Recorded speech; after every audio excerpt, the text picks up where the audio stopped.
46에서 48절. 마리아가 이르되 내 영혼이 주를 찬양하며 내 마음이 하나님 내 구주를 기뻐하였음은 그의 여종의 비천함을 돌보셨습니다. 보라 이제 후로는 만세의 날을 복이 있다 일거르리로다. 68에서 69절. 찬송하리로다 주 이스라엘의 하나님이여 그 백성을 돌보사 속량하시며 우리를 위하여 구원의 뿔을 그 종 다윗의 집에 일으키셨으니.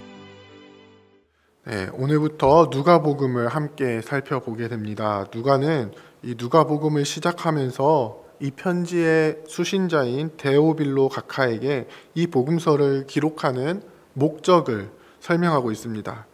그것은 바로 근원부터 자세히 미루어 살핀 것을 차례대로 보내는 것이 좋게 여겨졌기 때문입니다. 그리고 이렇게 차례대로 기록하여 보내는 이유는 그것을 통해서 데오빌로 각하가 알고 있는 그것을 더 확실하게 하려 함이다 라고 이야기를 하면서 이 복음서를 기록하고 있는 목적을 처음 시작하면서 서술하고 있습니다. 우리가 성경에 여러 복음서를 가지고 있는데요. 우리 성경에는 누가복음을 포함해서 총 4권의 복음서를 가지고 있습니다. 이렇게 4권의 복음서를 가지고 있는 유익은 무엇입니까? 그것은 예수 그리스도께서 이 땅에 행하신 일들을 여러 각도에서 살펴볼 수 있는 것입니다. 당시에도 이러한 시도가 여러 있었던 것으로 보이는데요. 누가가 2절에 보면요, 내력을 저술하기 위해 붓을 든 사람이 많다라고 이야기를 합니다.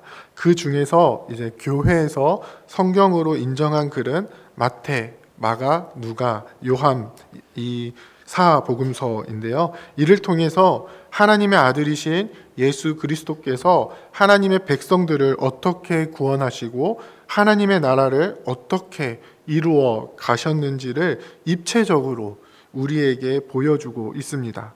누가는 이러한 맥락에서 누가복음을 통해 이 글을 읽는 모든 자들이 이미 전해 들은 그리고 알고 있는 이 복음의 내용을 더 확실하게 알게 되기를 원하면서 이제 누가복음을 저술해 나가기 시작합니다.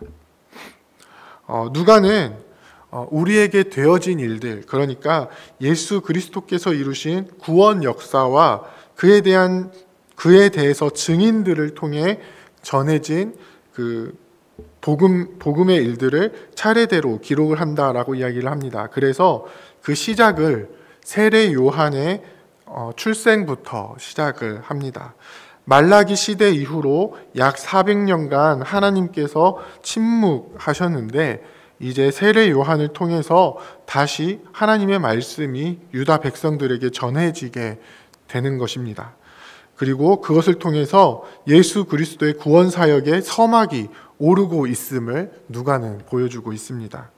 세례 요한은 이사야 선지자가 예언한 외치는 자의 소리로서 메시아의 길을 예비하기 위해 이 메시아에 앞서 이 땅에 왔다는 것을 우리는 잘 알고 있습니다. 또한 말라기 선지자가 마지막에 예언했던 엘리야의 심령을 가지고 이 땅에 와서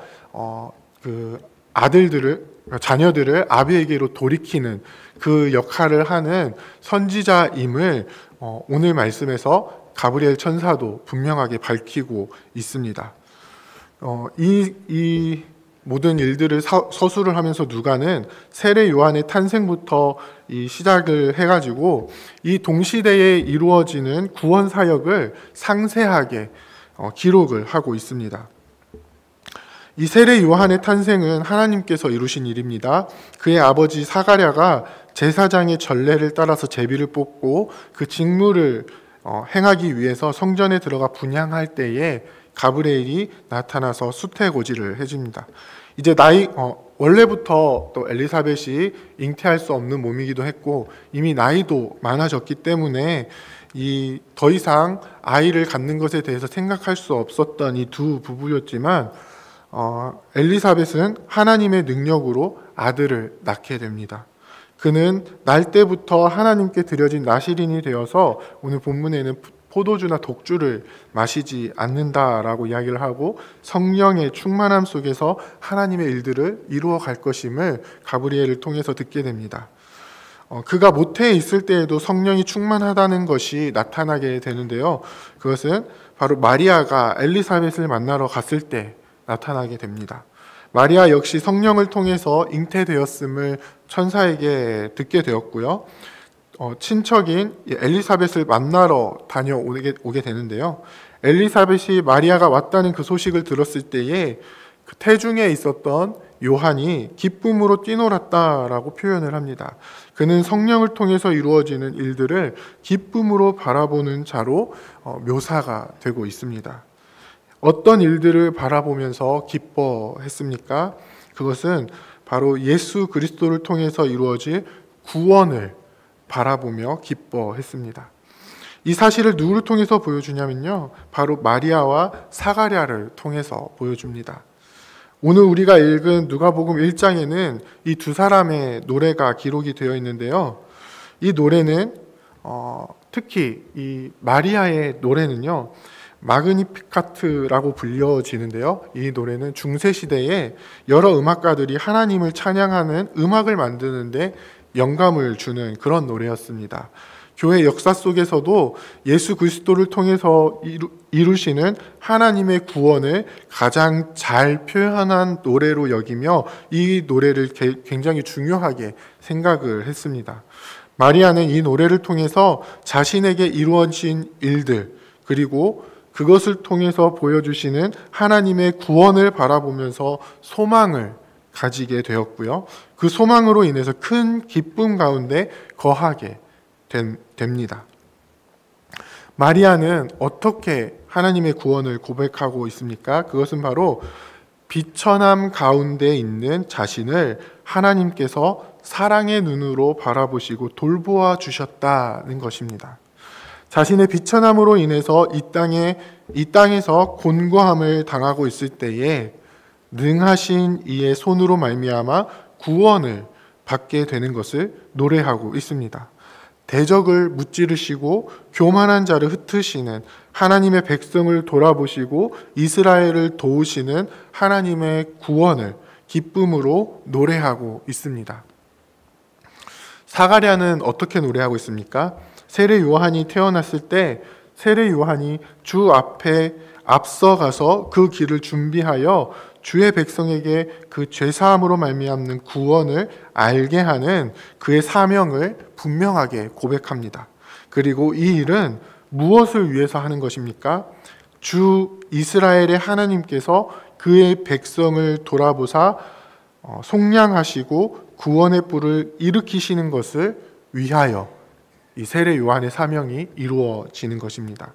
쉽게 이야기하면 지금 억눌림을 당하고 있는 비천한 상태에 빠져 있는 주의 백성을 이제 하나님께서 구원하실 것이다라는 그 분명한 소망이 세례 요한을 통해서 분명하게 사가랴에게 나타났던 것입니다. 사랑하는 부평교회 성도 여러분, 우리도 이 소망 가운데에 거하기를 소망합니다.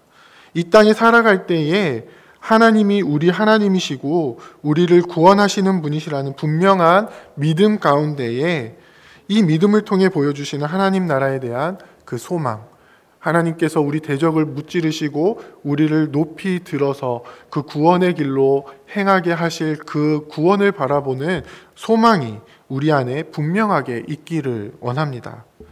이 소망이 얼마나 중요하냐면요, 우리가 일반적으로 믿음을 통해서 구원을 얻는다라고 이야기를 하는데요, 예수 그리스도께서 하나님의 아들이시며 우리를 구원하시는 구원자라는 사실을 믿는 자가 이 구원을 받게 된다라고 이야기를 합니다. 그런데 많은 사람들이 이 믿음이 주는 참된 유익을 잘 누리지 못하게 되는 것을 보게 됩니다. 이 믿음이 우리에게 주는 유익은 예수 그리스도께서 우리를 구원하셨기 때문에 우리의 삶이 이 세상에서 끝나는 것이 아니라 영원을 바라보게 된다는 것입니다. 그리고 이 영원을 바라보는 것은 우리의 소망으로 나타나게 됩니다. 이 믿음에만 머무르고 있으면서 소망으로 나아가지 못하면요, 우리의 믿음은 쉽게 흔들려 버리게 됩니다. 왜냐하면 우리가 겪고 있는 현실이 계속해서 우리의 믿음을 흔들고 있기 때문입니다. 우리의 눈에 보이는 실제적인 문제들이 우리가 믿고 있는 것들을 제대로 바라보지 못하게 만들 때가 너무나도 많이 있는 것입니다. 그래서 믿음만 붙들고 있기에는 우리는 너무나도 연약하고 하루하루 힘겹게 살아갈 수밖에 없습니다. 하지만 그럼에도 불구하고 신앙인들이, 믿음을 가지고 있는 성도들이 기쁨으로 나아갈 수 있는 이유는 무엇입니까? 바로 우리 하나님이 우리를 구원하실 것이라는 사실입니다. 시편의 많은 저자들이, 교만한 자들이, 하나님을 두려워하지 않는 자들이, 악한 자들이 형통한 모습을 바라보면서 부당하다라고 이야기를 하는데요. 그런데 그 와중에도, 그럼에도 불구하고 결국에는 하나님을 찬양하는 이유는 그 속에서 하나님께서 대적들을 물리치시고 비천함 가운데 있던 하나님의 백성들을 높이실 것이다 라는 소망이 있기 때문입니다. 오늘 본문의 마리아와 사가랴도 하나님의 백성들이 비천함 가운데 있지만 이제 예수 그리스도를 잉태하게 됨을 통해서, 메시아의 앞길을 예비하게 될 세례 요한의 탄생을 통해서 하나님의 구원이 우리 가운데 어떻게 이루어질지 꿈꾸게 되었고, 그렇게 행하실 하나님을 찬양하는 자리로 나아가게 되는 것입니다. 이 소망은 오늘을 살아가는 성도들에게도 동일하게 주어지고 있습니다. 예수 그리스도께서는 이미 2000년 전에 구원의 역사를 이루셨지만 아직 완성이 되지는 않았습니다. 그래서 우리는 이 땅에서 예수 그리스도의 재림을 기다리며 살아가고 있습니다. 그 기다림 속에서 우리는 세상 가운데 하나님을 두려워하지 않는 자들, 교만한 자들, 자신들이 세상의 모든 대소사를 이끌어간다라고 착각하며 세상의 일들을 주도적으로 이끌어가는 사람들, 하나님을 떠나 온갖 악한 일들을 통해서 자신의 배만 불리면서 많은 사람들을 신음하게 하는 자들, 이 공중의 권세 잡은 자를 힘입어서 온갖 악한 일들을 하고 있는 이 세상을 바라보게 됩니다. 도저히 믿음을 가지고 있는 하나님의 백성들이 살아갈 방법이 보이지 않는 그런 시대라고 생각될 때도 많이 있습니다. 그럼에도 우리가 이 땅에서 여전히 하나님의 백성으로 살아가는 이유는 무엇입니까? 예수 그리스도께서 우리의 구원자라는 그 분명한 믿음, 그리고 그 믿음이 우리를 영원한 나라를 바라보게 하는 그 소망 때문인 것입니다. 이 소망이 없다면 우리는 절망에 빠져서 이 땅에서 정말 비천함 속에서 무기력하게 살아갈 수밖에 없을 것입니다. 하나님이 자기 백성을 돌보시고 구원하시는 그 능력을 우리 가운데 온전히 보이실 것이라는 이 소망 가운데에 우리가 온전히 거하기를 소원합니다. 하루하루 그저 그렇게 살아가는 것이 아니라 우리를 구원하신 하나님께서 우리 가운데 큰 일을 행하실 것이라는 그 분명한 소망 가운데, 그 기대 속에서 우리가 살아가기를 원합니다. 우리에게 놀라운 일들을 행하실 주님을 기대하면서 살아가기를 원합니다. 그렇게 살아갈 때에 우리는 어떻게 살아갈 수 있습니까? 우리가 겪는 정말 작고 사소한 일 속에서도 하나님께서 어루만지시는 그 손길을 느끼며 살아갈 수 있습니다. 나를 돌보시는 하나님의 사랑의 눈길을 날마다 느끼며 살아갈 수 있습니다. 나의 발걸음이 주님과 동행하고 있음을 느끼며 기쁨으로 그 발걸음을 옮길 수 있습니다. 이러한 삶의 소망이, 기쁨이 우리 안에 충만하기를 원합니다. 그 소망으로 인해 날마다 우리에게 행하시는 그 주님의 일들을 기쁨으로 노래하며 살아가는 우리가 되기를 소원합니다. 그래서 그 소망으로 인하여서, 사실 세상 사람들은 우리의 이러한 소망을 이해하지 못하겠지만 이 소망으로 인하여서 세상 사람들과는 분명하게 구별되어 하나님을 영원토록 찬양하는 기쁨의 길을 가게 되는 저와 여러분들이 다 되시기를 주님의 이름으로 부탁드립니다. 함께 기도하겠습니다. 이제 오늘 받은 말씀으로 함께 기도하겠습니다. 억눌리고 힘겨운 삶 속에서 우리를 구원하시는 예수 그리스도로 말미암아 소망을 가지고 기쁨으로 살아가는 주의 백성이 되게 하옵소서. 우리가 소망을 품고 살아가는 모습을 보고 세상 사람들도 우리에게 나아오게 하시고 우리의 입술에 소망의 이유를 대답할 말을 주셔서 이 복음을 전하는 자로 살게 하옵소서.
이제 개인의 기도 제목을 가지고 하나님 앞에 기도하시기 바랍니다.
수고하셨습니다.